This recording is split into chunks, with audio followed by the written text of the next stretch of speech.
whole concept is born, it's something you can afford to buy into if you're privileged.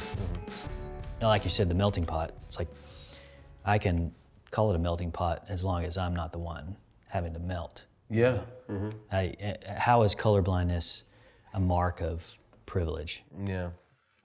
In the large scale of things, only those people who make decisions and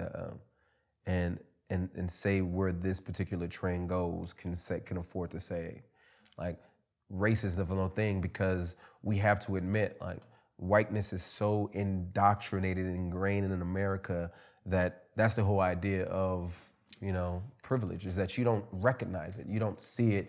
Now there are going to be a lot of naysayers because of the idea of where the whole invisible knapsack came from and white privilege came from, because it's a very secular perspective, and so a lot of Christians have a problem with it. But the reality is that God has given people truth even outside of the Christian paradigm, right? Just because somebody who may not understand the full concept of the gospel and they create a concept of privilege, that doesn't mean it's not true. And so when we look at America, I know that me, as Du Bois and Garvey and even Malcolm X talk about this idea of double consciousness, as an African American man, when I live in my community, I have to have an awareness in two ways. One, I have to understand